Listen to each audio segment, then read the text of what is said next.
compartir. Veamos. Bien, entonces habíamos visto ya algunas propiedades de las funciones par y impar que se puede comprobar. Y vimos una cuestión bien interesante que esencialmente uno puede con una función construir una función par o una función impar, como se está indicando acá. Podemos construir una función impar y una función par, así que podemos hablar de una parte par, una parte impar de la función, groseramente. Y algún ejemplo, y cerramos con este otro ejemplo que es interesante. Dice, estudiar todo lo que más pueda de la función f de x igual 3x cuadrado menos 2x menos 1 en valor absoluto ahí. Esbozar la gráfica indicando intervalos de monotonía y signos. Entonces, la función es par, probado directamente, o como consecuencia de una combinación de funciones pares. Cada una de estas es una función par, por lo tanto la expresión ahí es par. La función, como es un valor absoluto, se descompone en la parte para mayor que 0 y menor que 0. En ambos casos una función cuadrática. En el caso que es positivo, para x positivo tenemos esta función, que tiene vértice en ese punto. Y en el caso que es negativo, la función es esta. Lo interesante es que como la función es par, uno puede dibujar la parábola correspondiente para x mayor que 0. Esta es la parábola para x mayor que 0, que es justo esa parte. Justo esta parte. Y esta es la que uno va a reflejar respecto al eje Y, porque la función es par. Entonces, la gráfica en el eje Y es esta, y por lo tanto hay dos puntos que podríamos destacar. En esos dos puntos se alcanza la menor imagen. La coordenada, la menor imagen es menos 4/3. En 1/3 y en menos 1/3. La imagen de 1/3 es igual a la imagen de menos 1/3. Bien, la función es par, dijimos, uno puede, de acuerdo con la gráfica, darse cuenta que hay intervalos, esto es interesante, hay intervalos donde la gráfica tiene, donde la función tiene un comportamiento. Esos son los intervalos más grandes donde ocurre. Tenemos entonces un intervalo donde es creciente y decreciente. En realidad tenemos uniones de intervalos. En esta unión la función decrece, es en este intervalo, ahí. Y en el respectivo intervalo, la unión de intervalos menos infinito, menos 1/3, 0, unión 1, menos 1/3, aquí es, perdón, esto que está acá, esto no va, tiene error de tipeo ahí, voy a borrar, no va. En esa unión, la función es creciente. Sabemos dónde es negativa y dónde es positiva y cuáles son los ceros para esta función. ¿Ok? Así que ahí tenemos una función que es par, en ese caso. Bien, entonces tenemos, respecto de la función, puede ser par o impar, puede ser monótona, o en una parte ser monótona, y la función tiene su signo y tiene sus ceros. Eso es lo que esencialmente hemos visto acá. Entonces lo que vamos a estudiar es hacer un estudio un poco más propio de la función, algebraico, que nos va a permitir considerar el proceso inverso. O sea, lo que está detrás es considerar la función inversa. Y eso requiere algunos conceptos que vamos a comenzar a mencionar ahora. Entonces vamos a partir de nuestro estudio, como para ir redondeando la parte de funciones con lo siguiente. Vamos a considerar una clasificación de las funciones. Y esta clasificación sigue del hecho de que uno puede observar en los ejemplos una situación bien especial. En la siguiente, uno tiene funciones que tienen la propiedad de números distintos, si uno escoge dos números, los resultados por las funciones son distintos, groseramente, o bien podría ocurrir que esto no ocurre. Entonces esta propiedad es interesante en sí, que la vamos a reformular de una manera un poco más distinta, pero lo que dice es que si tú coges dos números distintos, se obtienen resultados distintos, sus imágenes son distintas. Eso es lo que uno está buscando acá. ¿Ok? Esto uno lo observa en ejemplos.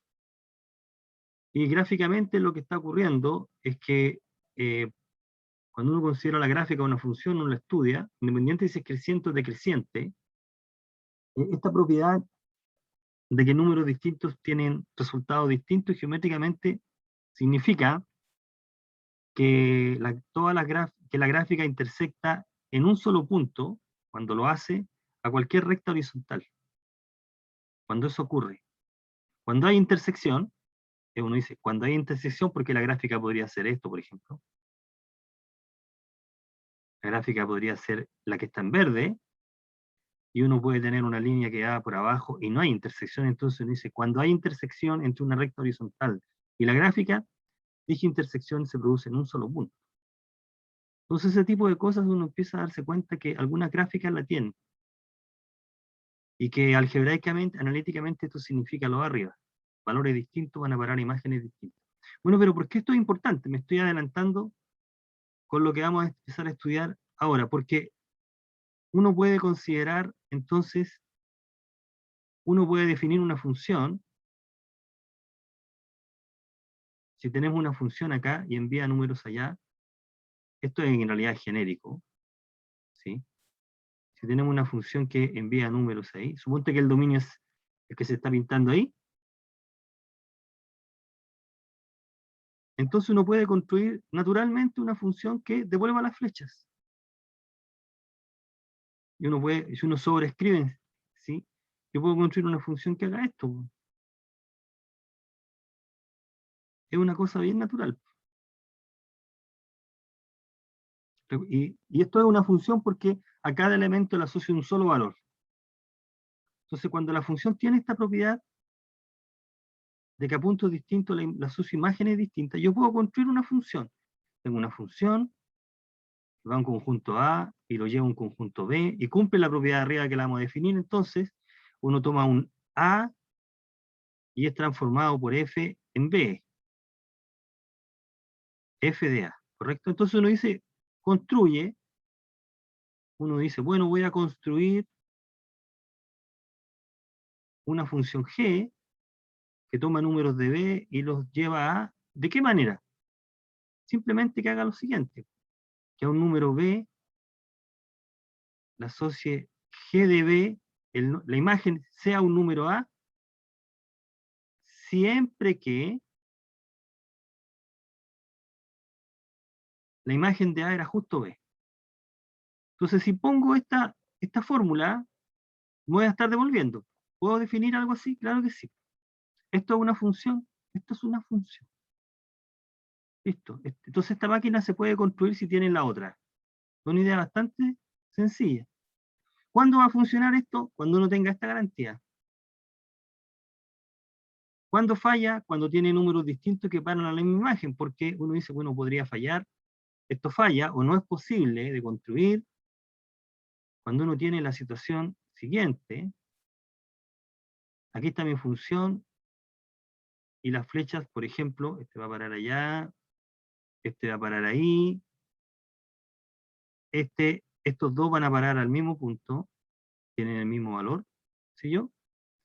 Entonces este es un punto que es la imagen, en la imagen, en la imagen. Resulta que para construir la función g acá no puedo porque este número, ¿cuál de los dos, cuál de las dos preimágenes se asocia? O sea, ahí no puedes.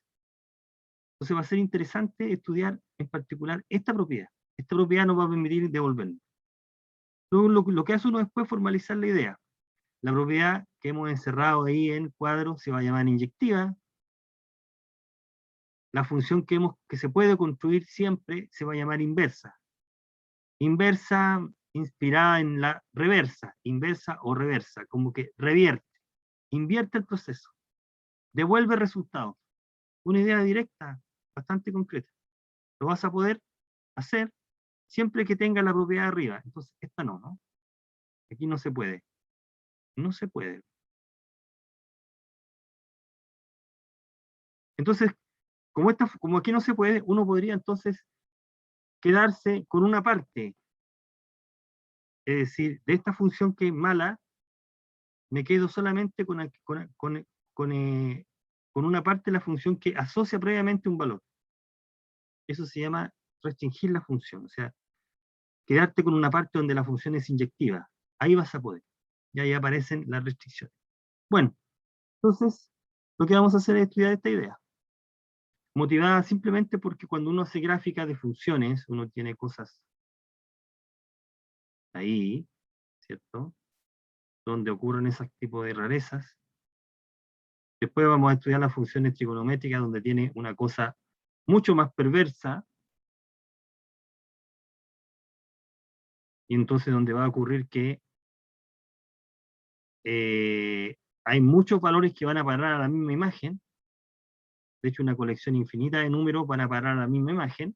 Si uno traza una línea aquí paralela con el eje, uno se va a dar cuenta que esa línea va a cortar en muchos puntos, de hecho en una cantidad infinita de puntos. Todos estos valores van a parar al mismo, que es ese. ¿Okay? Entonces, esta propiedad que estamos estudiando, que queremos estudiar, no es una cosa que ocurre siempre, por eso que es digna de destacar. Entonces partimos con esa definición. Dice, esto en el contexto general, tiene esto vale en general, ¿ya? En el contexto que estamos considerando acá es A y B conjuntos de números. Entonces dice, la idea es simple. Nosotros queremos destacar la idea que está encerrada ahí. Dice, la función va a ser inyectiva o simplemente 1 a 1, se lee 1 a 1. Vamos a abreviarla así. Siempre y cuando, dice, sí, solo sí, siempre y cuando ocurre que, lo puedo abreviar así, sí, solamente sí, cada elemento imagen tiene una única preimagen de A por E. O sea, si este tipo está en el recorrido, él es el resultado de solamente un valor. Este B es F de A. Cada elemento en el recorrido, dice, cada elemento en el recorrido, que sé que es imagen de alguien, es solamente de uno. Entonces, este es un ejemplo de algo inyectivo y este es un ejemplo de algo que no es inyectivo. ¿Eh? Aquí falla y ahí no. ¿Cómo vamos a formalizar esa idea? Bueno, podemos decirlo de la siguiente forma, que es la manera que vamos a ocupar, que si dos números, dos elementos de A, producen el mismo valor, es porque en realidad tenían que ser iguales, era uno solo. Es eso lo que estamos diciendo aquí. Y es equivalente, bueno, lo vamos a escribir más adelante, equivalente con lo que estamos encerrando arriba. Números distintos tienen imágenes distintas. Ahí tenemos la definición de inyectiva. Después tenemos otra definición que dice sobreyectiva o epiyectiva. ¿No? La función es sobreyectiva si el recorrido es B. Aquí hay muchos detallitos que hay que decir, los vamos a mencionar todos. Si el recorrido es B. Entonces, para poder comparar con B, para decir que el recorrido es B, tienes que tener previamente lo que es B. O sea, tienes que tener algo como esto.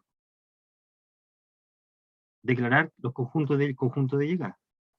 Si no declaras, vas a tener que hacer una suposición. Bueno, ¿y qué significa esto? Que todo elemento del conjunto de llegada es imagen de. Todo elemento del conjunto de llegada es imagen. Si cumple ambas propiedades, se dice biyectiva, o biyección, o biyección.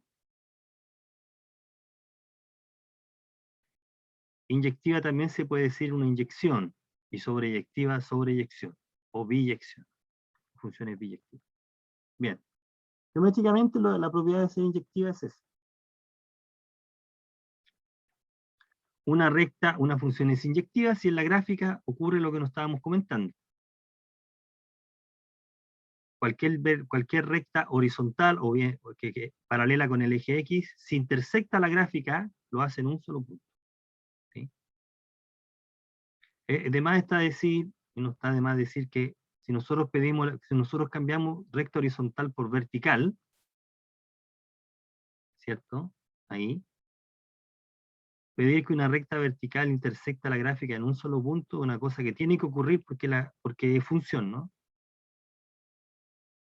¿Sí? Si tuviéramos algo así, como dibujo, entonces esto no sería una función de x en y, porque a un valor le asociamos dos imágenes. Entonces esto no sería una función, ¿ok? Podría ser una función de x como función, como variable y, bueno, pero de acuerdo con lo que estamos diciendo, no sería una función. Bueno, la condición de inyectividad significa esto. Nosotros para efectos de cálculo y de demostrar cosas, cuando nos evalúan, vamos a usar la definición. La definición es, vamos a tomar dos números que tienen la misma imagen y tenemos que probar que son iguales. De esa manera vamos a probar que la función es inyectiva. Problema tipo. Eso es equivalente a la negación, por lo tanto es equivalente a esto, que es lo que ocurre geométricamente. Para números distintos van imágenes distintas. A ver, entonces, aquí vienen algunos detalles, no es una convención, por eso lo pongo como nota, hay que fijarse bien en el contexto en el cual se está trabajando. En la sobreyectividad se pide que el conjunto B sea igual con el recorrido. ¿Ok? Sea igual con el recorrido. Si no declaramos el conjunto B, ¿sí? Generalmente si decimos, dada la función por la fórmula y igual f de x, que va a ser en la mayoría de las veces, y igual f de x es una función, entonces ya dijimos al comienzo de la unidad, que cuando nosotros decimos y igual f de x, esto está definido en su conjunto mayor más grande, que es el dominio, ¿ok? Es el mayor conjunto donde está definida la fórmula, y tiene su recorrido, ¿correcto? Entonces podemos pensar o reinterpretar la función de esta manera.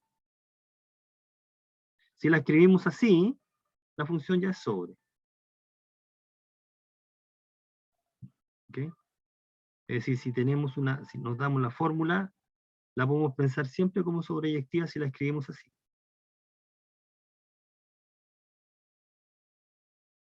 Y si además es inyectiva, nosotros tenemos garantía de que hay una biyección de el dominio de la función sobre su imagen.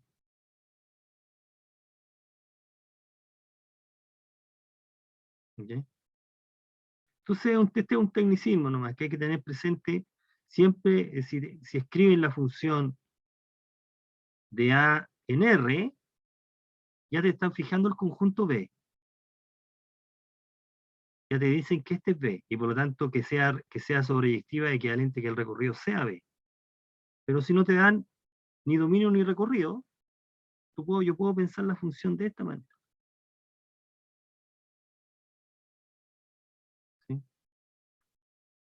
Y en ese caso la función va a ser sobreyectiva.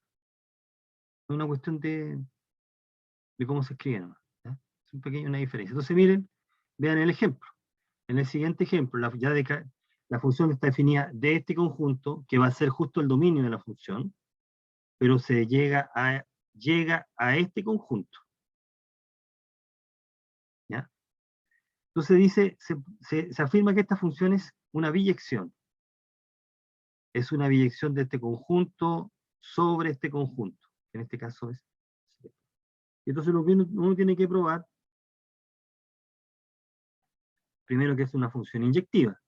Y por lo tanto, que si tiene dos imágenes, si las imágenes son iguales, entonces los valores tienen que ser iguales.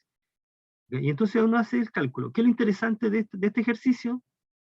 Y creo que ustedes deben rescatar de este ejercicio, que nosotros vamos a probar que esta función es inyectiva. Aquí falta colocar el 1. Hay un error de tipeo ahí. ¿Sí? Si nosotros igualamos, queremos probar que x1 es igual a x2. Y eso es cierto. ¿Ok? X1 es igual a x2. Si uno hace los cálculos. Seguramente ustedes lo hicieron el semestre pasado, pero entonces nosotros vamos a hacer un poco más general. En general, el cálculo que permite probar que esa función es inyectiva vale para esta función. Si tomamos f de x igual a x más bi cx más d, con a distinto de 0, con a puede ser 0 ciertamente, con d distinto de 0, vamos a pensar que d es un número distinto de 0, ¿ok? Y b distinto de 0, fíjese que la restricción que estamos colocando, voy a pedir que el d no sea 0, porque si el d es 0 te queda una función lineal, ¿sí? El b podría ser 0.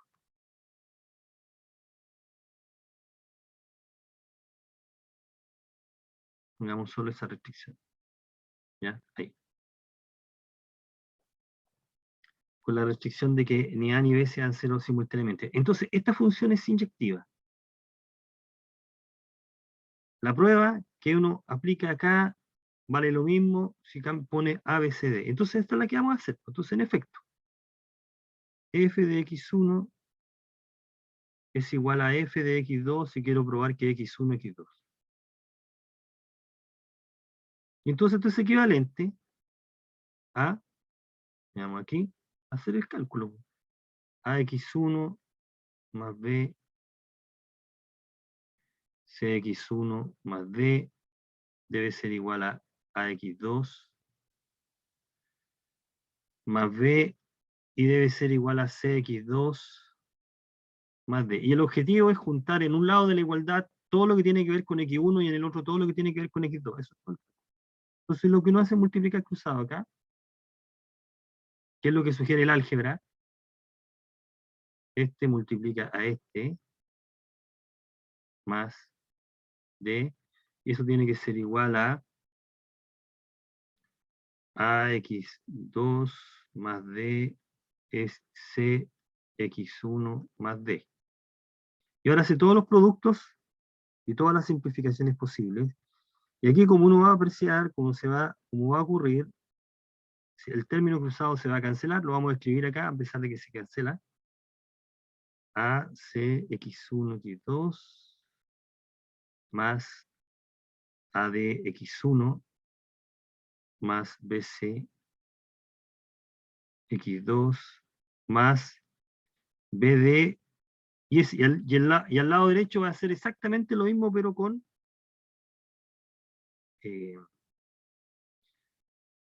entonces aquí quedaría AC x1 x2 más AD x2 más CD x1 CD x1 más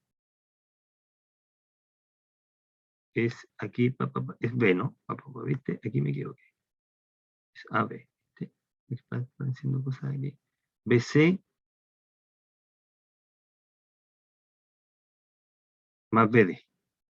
Y entonces cancelemos. Este término se cancela con este término, ese término se cancela con ese término, y llegamos acá, y solo sí, y aquí nos va a dar condiciones, y esto es equivalente con, y vamos a juntar a un lado todo lo que tiene que ver x1 y otro todo lo que tiene que ver x2, marquémoslo acá, entonces este, vamos a juntar con este.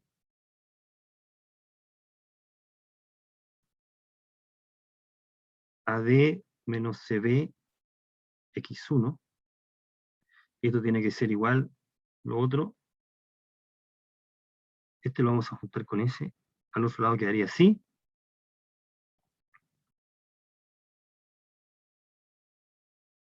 AD menos BC x2.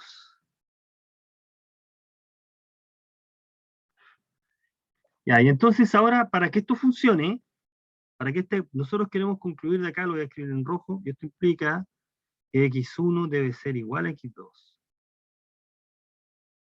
Pero para que esto sea verdad, este número tiene que ser distinto de 0. ¿Correcto? Entonces vamos a pedir que vamos a decir que esta función va a ser inyectiva, con la restricción que AD menos BC sea distinto de 0. Entonces esta función es inyectiva. Esta función es inyectiva. ¿Listo? Hemos probado en general que la función racional básica e inyectiva. Ahí está. Esta demostración, colocando los números A, B, C y D, A vale 1, B vale menos 1, C vale 1 y D vale 3, es la que permite probar eso. ¿Ok? Ahí lo hicimos en general. El razonamiento es exactamente el mismo. Bueno, ahí lo hicimos en general. Así que esta función va a ser inyectiva. Correcto. Entonces es una función inyectiva. Entonces lo que falta probar ahora que es sobre. Bueno, y probar que es sobre es volver a determinar el recorrido. ¿Ok? Para mostrar que la función es sobre, queremos encontrar el recorrido. Y mostrar el recorrido es lo que contamos en la primera clase, lo podemos recordar acá, que es esto, ¿no? Muy elemental que les pueda parecer, lo dejamos bien escrito acá, la idea, esto, ¿no? Aquí. ¿Cómo encuentras tú el recorrido de una función? Aquí está la idea del recorrido. Esto, ¿no? Tú despejas la variable independiente, en términos de la dependiente. Despejas cuando puedes, mira la fórmula, los valores de i que le dan sentido a la fórmula, los valores de i para el cual esta fórmula es un número, te va a dar el recorrido. Entonces, si tú calculas el recorrido, lo comparas con el conjunto de llegada, tienes que obtener el... Fíjate que aquí el comentario ahora que vamos a empezar a considerar ahora es que puede haber más de una fórmula, puede haber más de una, fórmulas. Como en este ejemplo, hay más de una, ¿no? Para el efecto del recorrido no importa.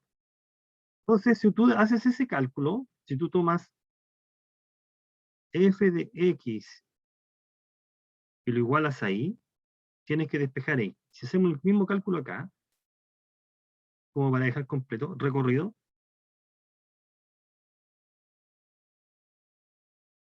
entonces para el recorrido uno dice, despeja, resuelve, uno dice en la práctica, resuelve f de x es igual a y.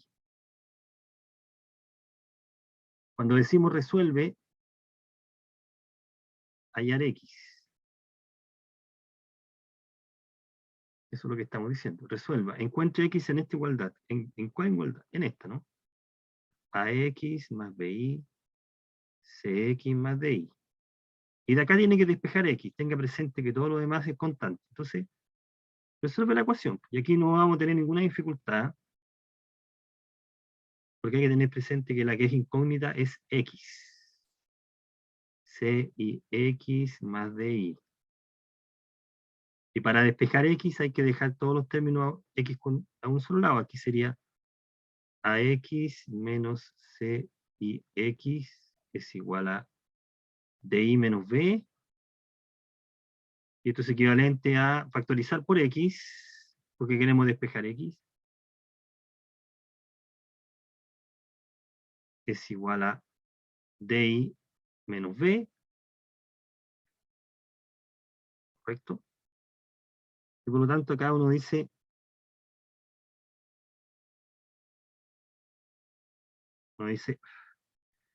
x debe ser igual a, si uno despeja, quedaría di menos b partido por a menos 6. Ahí está el despeje. Ahora uno mira esta fórmula, uno dice, esta fórmula es un número real, representa un número real, como es una fracción, sí, siempre y cuando el denominador no es 0. O sea, el i tiene que ser distinto de a sobre c. Esta fórmula tiene sentido como número cuando el i no es distinto de a sobre c. Entonces acá uno concluye que el recorrido de la función es el conjunto de los valores i que le dan sentido a la fórmula, o sea, son todos los reales menos este número. sobre C. Ese es el recorrido de la función, en este caso, general. Si uno reemplaza los valores de A y C, vamos a llegar a que el recorrido es justo este. En este caso, para el ejemplo. ¿Ya? Así que el recorrido de la función es justo el conjunto de llegada, así que es sobre. Ahora uno reafirma más esa idea. Uno dice, para el I, un real distinto de 3, existe alguien. ¿Quién es ese alguien? Este. La imagen de este número por la fórmula te produce el I. Si yo reemplazo ese X aquí, llevo justo ahí, lo que se está haciendo, ¿no? Así que es una función biyectiva. Esta es una función biyectiva. En algún rato más va a ser interesante la función, la fórmula que obtenemos de I, cuando encontramos el recorrido, nos va a ser útil cuando hablemos de inversa. Esta fórmula es la que vamos a ocupar cuando hablemos de la inversa. ¿Okay? Eso es todo. Si logras despejar, tienes que mirar la fórmula que obtienes. Eso te va a dar la pista de cuál va a ser la función inversa, la función que devuelve o que revierte.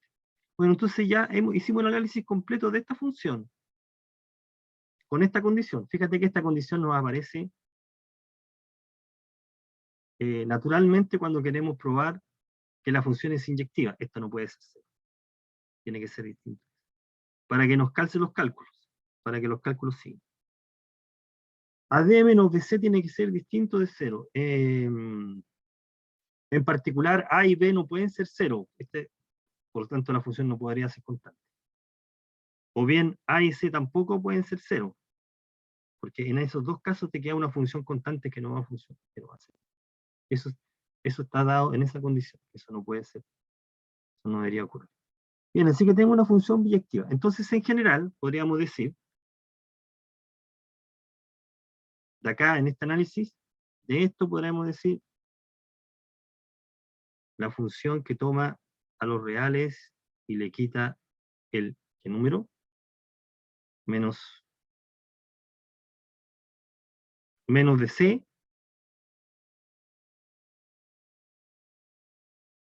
y los lleva a los números AC, f de x igual a ax más bi, ax más b, cx más d, es una biyección. Ahí tengo una biyección.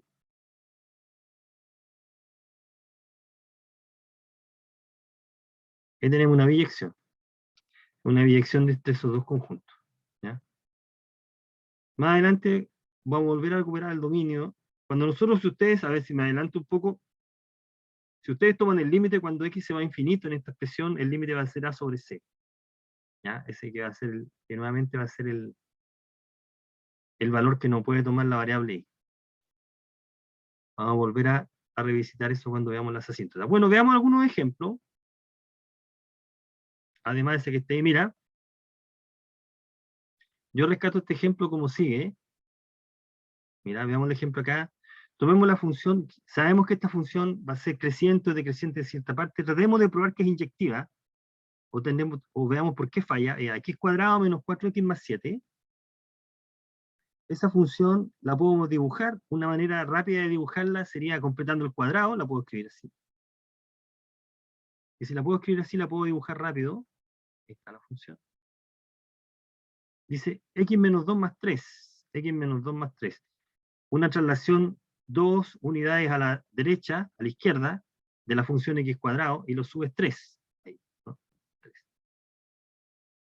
La gráfica es algo así. Ahí está, me quedó corrido el vértice. Se debería estar más acá. Bueno, ahí está la gráfica de la función. Es una parábola, listo. Este es el vértice. ¿Qué es lo que nosotros sabemos? Bueno, sabemos que la función es estrictamente decreciente en este intervalo. De menos infinito menos 2. Y estrictamente creciente del intervalo 2 más infinito. Hacia allá. Bueno, que sea estrictamente decreciente o sea estrictamente creciente significa esto. Recuerde que ¿qué significa que sea estrictamente decreciente? Que si x1 es menor que 2, entonces la imagen Invierte los resultados. La imagen se invierte. Mayor.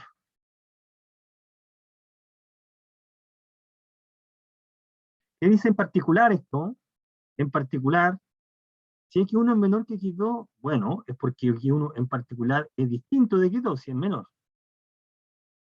¿Y qué dice esta parte? Que G de X1 es distinto de G de X2, si el otro es mayor. Por lo tanto, en particular, si es creciente, estrictamente o decreciente, no es inyectiva. Así que la función es inyectiva en esta parte. Y el mismo razonamiento nos muestra que es inyectiva en esta otra parte, porque aquí la desigualdad se invierte. Listo. Lo que vamos a hacer acá es probar directamente que es inyectiva y darnos cuenta que debe ser inyectiva donde estamos indicando. ¿Ok? Entonces, vamos a hacer el cálculo de nuevo. Olvidémonos de todo lo anterior, olvidémonos del dibujo y tratemos de probar directamente que la función es inyectiva y vemos dónde puede fallar. Ya, entonces vamos a tomar un X1, X2 con la misma imagen y queremos forzar que el X1 debe ser igual a X2. Nosotros sabemos que va a fallar o que no va a salir una igualdad, no va a salir la igualdad tan limpia como esta, sino que va a pasar algo. Y eso nos va a dar cuenta que hay que tomar alguna restricción para que funcione. Entonces, G de X1 es igual a G de X2. Igualamos las imágenes. Aquí viene el gran truco que uno siempre es importante que lo tengas presente. Voy a igualar ¿qué imágenes? Bueno, las imágenes por G. Pero, ¿cómo vamos a considerar las imágenes? Las vamos a considerar de esta manera, que es equivalente a la manera original. ¿Ya? Por lo que viene a continuación, considerándolas de esta manera nos simplifica todo el cálculo. Entonces, se tiene esta igualdad. Y de ahí trata de probar que X1 es igual a X2. Entonces, naturalmente uno cancela aquí y llega a esta igualdad. Y entonces acá llegamos a la siguiente propiedad de números reales. Si tengo dos números cuyos cuadrados son iguales, entonces nosotros sabemos que ellos difieren en el signo. O bien, si sacamos raíz, llegamos a esto, ¿no? Valor absoluto, los valores absolutos son iguales. O bien, uno difiere en el signo del otro. O son efectivamente iguales o difieren en el signo. Y aquí está todo el cuento. Perdone que lo esté lateando, pero aquí entonces te da la posibilidad de que falle la inyectividad. Yo quiero que sean iguales, pero podría ser uno menos el otro. ¿Ok? Aquí está el punto. Entonces ahí uno tiene que ver casos. Entonces uno dice, mira, si escojo los dos números mayores que 2, entonces este número es positivo y lo que está dentro del paréntesis es positivo. Como tengo la igualdad, debo coger más ahí. Porque el lado izquierdo es positivo y lo que está dentro del paréntesis lo es. Si escojo el menos hay una contradicción, así que deben ser iguales. Y entonces X1 es igual a X2. O sea que si X1 y X2 están a la derecha del 2, la función es inyectiva. ¿Listo? Si los escogemos a la izquierda de 2 ambos, ¿correcto? Entonces, igual tengo que escoger el signo más, porque este sería negativo, y lo que está dentro del paréntesis también es negativo. Entonces no puedo escoger el menos delante porque transformo el negativo en positivo, hay una inconsistencia. Entonces, de todas maneras, igual, concluyo que X1 es igual a X2. Así que si están a la izquierda de 2, es inyectiva la función. Por lo tanto, la función es inyectiva en el intervalo menos infinito 2 y también es inyectiva en el intervalo 2 más infinito. ¿Qué ocurre si uno escoge un número? ¿Será que es inyectiva en toda la recta? Nosotros sabemos que no, pero ¿qué pasa si escogemos un número aquí y otro número ahí?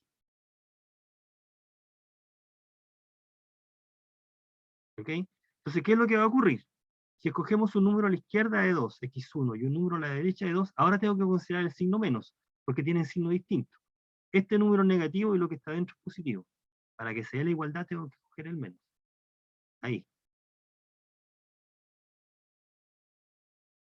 Y entonces yo puedo decir de acá, puedo despejar x1 de acá, por ejemplo. Y x1 es 4 menos x2. Entonces, ¿qué concluyo? Que si escojo un número x2 mayor que 2, y escojo el número x1 de esta manera, x1 va a ser menor que 2 y tiene la misma imagen. Por lo tanto, la función no es inyectiva en todo su dominio.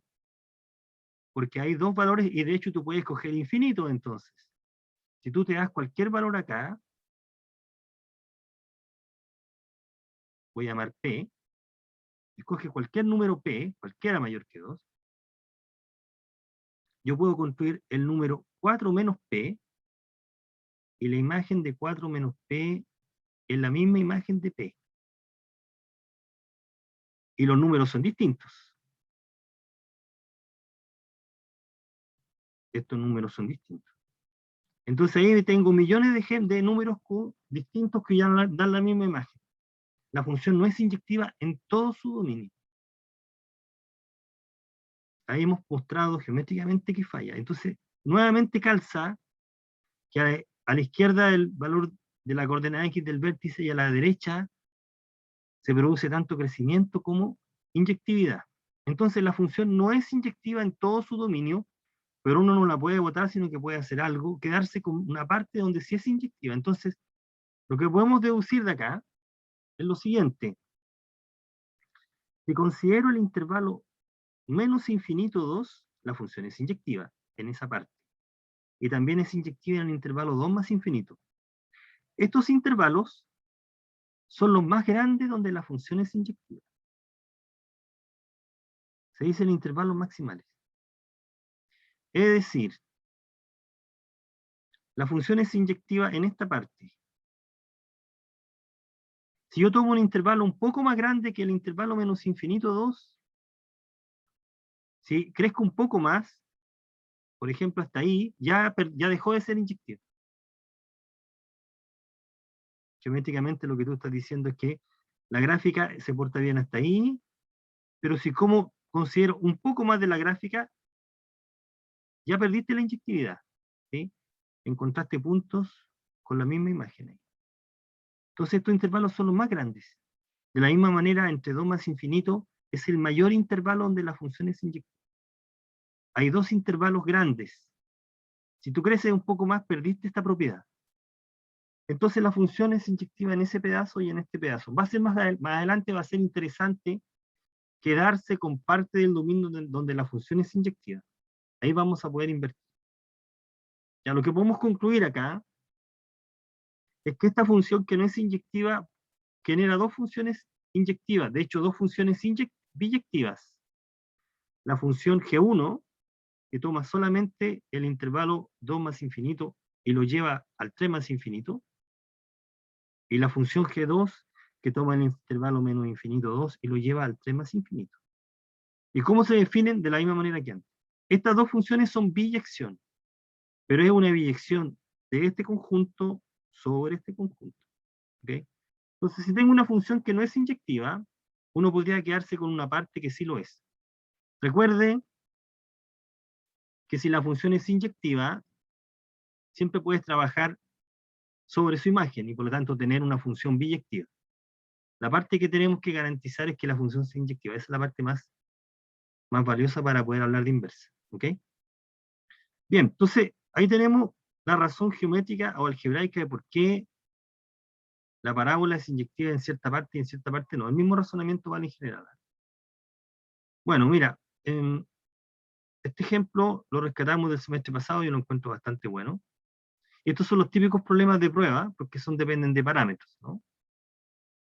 Encontrar los valores de A para que pase algo. Clasificar dependiendo del parámetro. Ese valor A, que es una letra arbitraria, se llama un parámetro.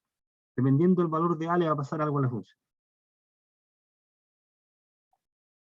Entonces uno dice, clasifiquemos la función dependiendo del valor de A. El recorrido gráfica y estudie la inyectividad. Entonces, en primer caso, si A es 0, la gráfica que está a la izquierda, esto es una función, gráficamente va a ser una función inyectiva, ¿sí? Es una función inyectiva, y cuyo recorrido son todos los números reales, así que es una biyección. Dominio y recorrido es una biyección. Si A es mayor que 1, si A es mayor que 0, en el dibujo del medio se está tomando A igual 1, como para darse cuenta cómo es. Siempre es conveniente cuando uno tiene una duda de cómo funciona el parámetro, tomar un valor particular y ver qué pasa. Y de ahí te puede dar una idea de cómo puedes proceder en caso general, para valores distintos. Entonces, si uno toma el valor A mayor que 1, lo que está ocurriendo acá es que pierde la inyectividad. El recorrido sigue siendo todo R, sigue siendo sobre, pero pierde la inyectividad. Si uno traza una línea ahí, justo por ahí hay dos valores distintos con la misma imagen. Dejó de ser inyectivo. Y si la A es menor que 0, tenemos una situación como esta, donde la función es inyectiva, pero dejó de ser sobre, insisto, porque está definida, pensemos, de R en R, entonces pierde la sobreyectividad porque hay valores de I que no son imagen de nadie. Por ejemplo, esa línea horizontal no intersecta la gráfica. Así que ese punto no está en el recorrido de la función. Entonces el dominio es todo lo real y el recorrido sugerido por la gráfica es del menos infinito a 1 y de unión 0 más infinito. No es una función sola. ¿Ok? Y tenemos entonces eso. Tenemos otro ejemplo acá. Menos x cuadrado más 2x más 5 entre menos 2 y 4. Aquí está una función definida por ramas también. Y entre 4 y 8 haga esto. Entonces, nosotros hiciéramos la gráfica de esto. Estamos trabajando en menos 2, en 4, en 8. Ahí, 2, 4, 8. Y hacemos la gráfica. ¿Cómo uno grafica este tipo de funciones? ¿Cómo hace la gráfica de una función definida por parte? Uno dibuja separadamente cada una de las gráficas, pero se queda con la curva para el intervalo correspondiente. La primera corresponde a una parábola. ¿Cómo graficamos la parábola? Bueno, si completamos el cuadrado sabemos cómo. 6 menos x menos 1, nos paramos en 1 acá. Ahí. Y 6. Imagen es 6. 6. Ese es el vértice. Fíjate, cuando x es 0 es 5. O sea, una cosa así. Es algo así. Es algo como esto. A ver, ¿cómo se porta en el extremo? Cuando x es 4, 3, es menos 3. Cuando x es menos 2 es menos 3. Entonces es algo así. Ahí, ¿no? En menos 3. La imagen en menos 3. Menos 3. Ahí está la imagen. Entonces va la parábola de esta manera. Ahí. ¿Hasta dónde? La imagen en 4. 4 menos 1.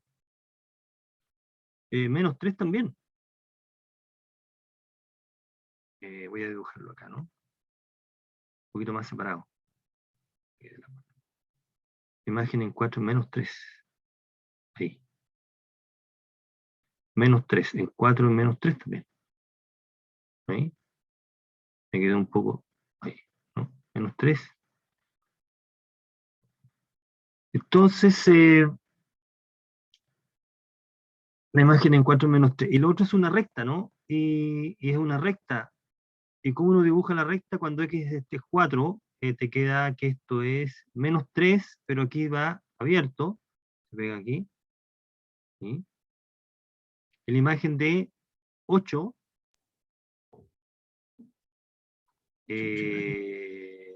4.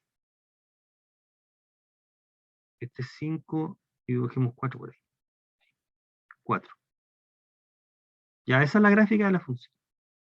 Como ustedes recordarán, esto es más adelante, cuando lo volvamos en su contexto, esta es la gráfica de una función que va a ser continua, ¿no? Ahí está dibujada la gráfica. Fíjate que uno dibuja literalmente la recta, uno dibuja la recta, pero tiene que poner un punto sin llenar en 4. Ahí la imagen no está, pero ese justo es cubierto con la parábola, así que ese punto se llena completamente. Ya, entonces si uno ve la gráfica, de la gráfica uno puede obtener toda la información. Todo lo que está escrito acá sale de inmediato mirando la gráfica. Entonces nosotros decimos lo siguiente. Por ejemplo, los intervalos donde la función es inyectiva son, cuando hablamos de los intervalos donde la función es inyectiva, tenga presente que son los más grandes donde la función es inyectiva, los mayores donde la función es inyectiva, son los intervalos que están acá, entre -2 y 1, ahí hay un intervalo, después está el intervalo entre 1 y 4, y está el otro intervalo entre 4 y 8. Cuando insisto en esta parte, y perdona que si tú tienes, son los intervalos mayores donde la función es inyectiva, porque hay infinitos intervalos donde la función es inyectiva. Si esta función es inyectiva en ese intervalo, lo es en cualquier intervalo contenido en él, ¿no? ¿Cuántos puede dibujar dentro? Infinitos. Entonces, cuando nos referimos al intervalo, nos estamos refiriendo al más grande, el mayor, y el mayor es este, entre -2 y 1, entre 1 y 4 y entre 4 y 8. Ahí en esos intervalos también se produce la monotonía. Entre -2 y 1 es creciente, entre -1 y 4, entre 1 y 4 decreciente, y entre 4 y 8 es creciente. ¿Ya? ¿Cuál será el recorrido? ¿Cuál es el recorrido? El recorrido lo está dominando también de acá, de la gráfica, ¿no? El recorrido, fíjate que la menor imagen justo se alcanza en -3. Se obtiene en -3, que es la imagen de -2 y de 4. Es ahí, ¿no? Y la mayor imagen se alcanza justo en el vértice, porque la imagen de 8 es 4, que es menor que 6. Así que este es el recorrido, es el intervalo -3, 6. Entonces nosotros podemos considerar acá funciones que sean biyecciones. ¿Qué funciones podemos a partir de la gráfica construir que sean biyecciones? Aquí hay muchas, ¿no? Hay infinitas biyecciones acá, pero lo que podemos considerar es definidas de intervalos, son las siguientes. Podemos considerar la función que toma el intervalo -2, 1 y lo lleva al intervalo -3, 6.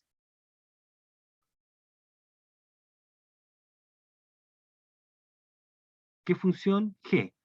¿Cuál? La parábola, ¿no? La función G1 de x sería la parábola. Sería menos x cuadrado más 2x más 5. Ahí está la función.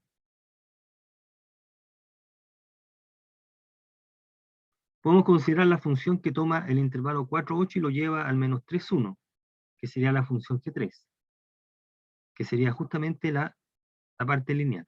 7x cuarto menos. Estas son restricciones. Cuando tú tomas una función y te quedas con una parte del dominio, esa construye una nueva función que se llama una restricción de la función anterior. Está restringiendo el dominio, porque estás considerando una parte de valores de la variable, no todas. ¿Ya? Bueno, ahí tenemos un segundo ejemplo de una función del estudio de la inyectividad o biyectividad de una función, también de la monotonía. Vamos a introducir esta noción, como para ir cerrando. Vamos a recalcar, en la próxima clase vamos a tener que volver sobre lo mismo, pero podemos decir que, bueno, aquí hay una propiedad, nota, si tengo dos funciones inyectivas y las compongo de alguna manera, el resultado es inyectivo, si es sobre o biyectiva también. ¿Ya? Entonces, una manera de demostrar que una función es inyectiva, entonces, por ejemplo, como aplicación, por ejemplo, uno dice, yo quiero probar que esta función es inyectiva.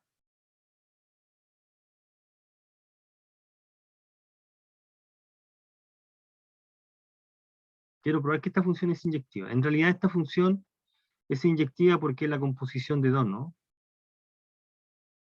Donde g de x es x elevado a un tercio, que es inyectiva, y h de x es x más 1, que es inyectiva.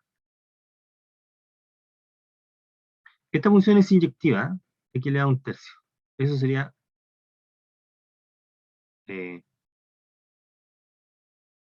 buen ejercicio mostrar que esa función es inyectiva. Véase cómo probamos cómo se probó que la función xq es inyectiva. Es creciente, es la misma idea. Bien, y entonces formalicemos la idea con la que partimos la clase. La idea acá era devolverse, ¿no? Esta era la idea, la que pintamos ahí. Si tenemos garantía de que valores distintos van a parar a resultados distintos, tú puedes construir una máquina que revierta los resultados. ¿Ok? Puedes construir una máquina que revierta los resultados. Y esa máquina es la inversa.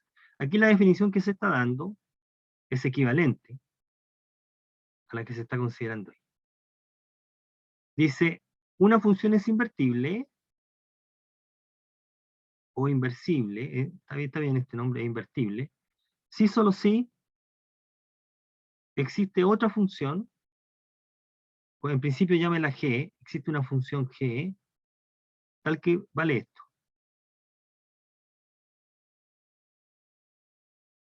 La composición con f, existe una función g, fíjate que va al revés, esta va de a en b y esta va de b en a, tal que al componerla con la función original, de una manera o de otra, te da la identidad. La composición te dice entonces, esto tiene que ocurrir para todo x en b, y esto tiene que ocurrir para todo x en a. Para todo x en a. Estas funciones y sub b y sub a hacen esto, se llaman la función identidad. El subíndice es porque estamos, por dónde estamos cogiendo el elemento. El elemento lo estamos cogiendo en el conjunto A. Si eso ocurre, la función f a la menos 1 se llama la función inversa. Y es la única con esa propiedad. Si eso ocurre, es la única. Entonces, esta definición que está acá es equivalente con esta. Es la que voy a encerrar en el cuadro y que es la que justifica, la que está motivando el origen. Aquí está. Si la función es inyectiva, nosotros ya sabemos que vamos a poder hacer.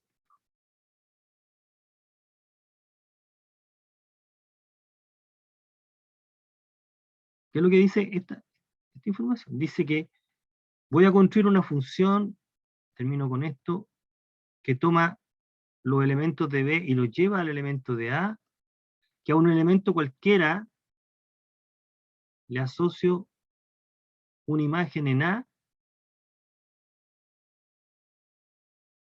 pero ese A, ¿cuál va a ser? Siempre y cuando el A produce C por F. Eso es lo que está diciendo. Entonces, definimos, la función inversa está definida de esta manera. El elemento A que asocia como imagen es aquel que produce justo B por F. Eso es lo que estamos diciendo. Entonces, que esto ocurra es equivalente con que exista la función. Es equivalente con que esta función cumpla lo de arriba. ¿Ok? Y lo único que está faltando es que si esto es cierto, es porque la función tenía que ser una biyección. Y eso es lo que está en esta nota.